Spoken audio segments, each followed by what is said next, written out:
Assalamualaikum warahmatullahi wabarakatuh. Perkenalkan, nama saya Pirenti Novika Osaren dengan NIM 211330040. Prodi Manajemen Dakwah Lokal 3B Fakultas Usuluddin Adab dan Dakwah, Universitas Islam Fatmawati Soekarno Bengkulu. Baiklah, di sini saya akan menjelaskan materi UTS saya, yaitu berjudul Al-Hakam Mahkum Alai dan Al-Hakim, dengan dosen pengampu Ibu Putri Rezeki Rahayu MAG. Baiklah, inilah materi yang saya akan sampaikan. A. Pengertian dan penjelasan Al-Hakam. Mayoritas ulama usul fikih mendefinisikan hukum sebagai berikut. Bismillahirrahmanirrahim. Hitabullah mutaqallaqan bi'ataqallaqan bi'alila mukhallifina i'tido'a auta'idan wadokan. Artinya, kalam Allah yang menyangkut perbuatan orang dewasa berakal sehat, baik bersifat imperatif, fakultatif, menempatkan sesuatu yang sebagai sebab, syarhat dan penghalang. Kitab Allah yang dimaksud dalam definisi tersebut adalah semua bentuk dalil, baik Al-Quran, Sunnah maupun lainnya, seperti ijma dan qiyas. Maksud dari perbuatan mukhalaf adalah perbuatan yang dilakukan oleh manusia yang berakal sehat, meliputi perbuatan hati seperti niat dan perbuatan lisan. Hukum Al-Hakam terdiri dari 3, yaitu hukum tahlifi. Apa itu hukum tahlifi? Ialah firman Allah yang menuntut manusia untuk memilih antara melakukan atau meninggalkan. B. Hukum wadi terdiri dari 3, yaitu sebab, syarhat dan penghalang. C. Hukum foha terdiri atas 4, wajib, sunnah, haram, dan makruh. C. Pengertian dan penjelasan mahkum alai. Baiklah, yang dimaksud dengan objek hukum atau mahkum bi ialah suatu yang dikendai oleh pembuat hukum untuk dilakukan atau ditinggalkan oleh manusia, dibiarkan oleh pembuat hukum, dilakukan atau tidak. Dalam istilah ulama usul fiqh, yang dimaksud mahkum bi atau objek hukum yaitu suatu yang berlakunya pada hukum syar'a. Objek hukum adalah perbuatan itu sendiri. Hukum berlaku pada perbuatan dan bukan pada zat. Contohnya daging. D. Syarat-syarat objek hukum mahkum bi. A. Seorang mukhalaf mestilah mengetahui dengan jelas bahwa yang memerintahkan atau melarang atau memberi pilihan untuk melakukan atau meninggalkan suatu perbuatan itulah adalah syar'i.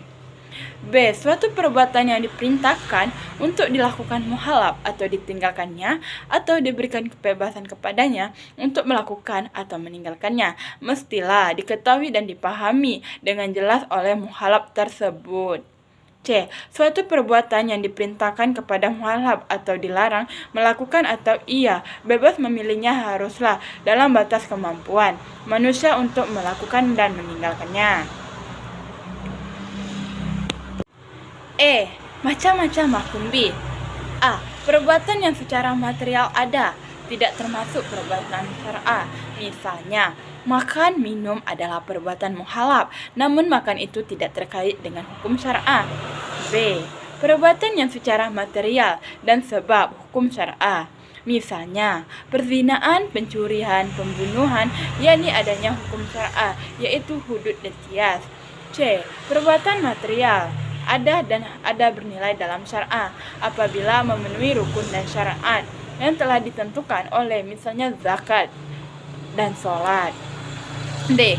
Perbuatan yang secara material diakui syar'a mengakibatkan adanya hukum syar'a, misalnya nikah, jual beli, dan sewa menyewa.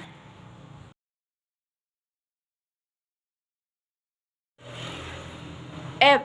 Pengertian dan penjelasan mahkum alai. Mahkum alai adalah orang mukhalaf di mana perbuatannya tempat berlakunya hukum Allah dan firman-Nya atau perbuatan berhubungan dengan hukum syar'i, seperti telah diterangkan definisi hukum talifi adalah fitrah Allah yang menyangkut perbuatan mukhalaf yang berhubungan dengan tuntunan atau pilihan untuk berbuat. Dari definisi ini dapat dipahami bahwa ada dua hal yang harus terpenuhi pada seorang untuk dapat disebut mukhalaf. Subjek hukum yaitu bahwa ia mengetahui tuntunan Allah itu ada dan bahwa ia mampu melaksanakan tuntunan tersebut. G. Syarat mahkumhi. Syarat taklif atau subjek hukum dijelaskan dalam dua hal, yaitu sebagai berikut. A. Ia memahami atau mengetahui titah Allah tersebut yang menyatakan bahwa ia terkena tuntunan dari Allah.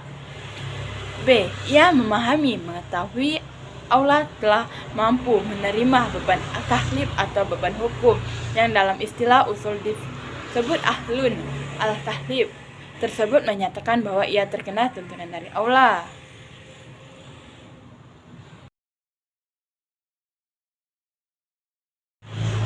Menurut ulama usul fiqh ahli layak itu terbagi kepada 3 bagian, yaitu ahli wajib, ahli melaksanakan, dan hukum secara sempurna.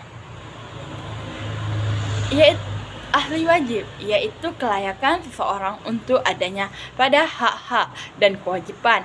Atas keahlian atau kelayakan ialah kekhususan yang diciptakan oleh Allah Subhanahu wa Ta'ala kepada manusia dan menjadi kekhususannya di antara macam-macam binatang.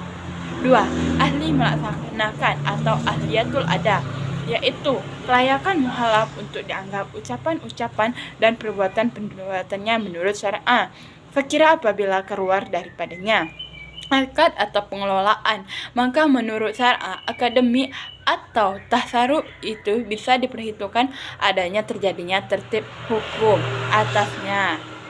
3. Ahliyah al-mahdah kalimah atau cakap berbuat hukum secara sempurna, yaitu manusia yang telah mencapai usia dewasa. Usia dalam kitab-kitab fikih ditentukan dengan tanda-tanda yang sifat jasmani, yaitu bagi wanita telah mulai haid dan para laki-laki dengan mimpi bersetubuh keluarnya air mani. Dalam hal ini, para ulama usul fiqh menetapkan kaidah illa lillahalakum, artinya tidak hukum kecuali bersumber dari Allah. Sebagian ulama usul fiqh dari golongan al-sunnah wal jamaah berpendapat bahwa pada saat itu tidak ada hakim dan hukum syar'a sementara akal tidak mampu mencapainya. B. Setelah Muhammad Subhanahu wa Ta'ala diangkat sebagai rasul dan menyebarkan dakwah Islam, para ulama usul fiqh sepakat bahwa hakim adalah syariat dan turun dari Allah Subhanahu wa Ta'ala yang dibawa oleh Rasulullah Subhanahu wa Ta'ala. Assalamualaikum warahmatullahi wabarakatuh. Perkenalkan, nama saya Piranti Novika Osaren dengan NIM 211330040 dari Prodi Manajemen Dakwah Lokal 3B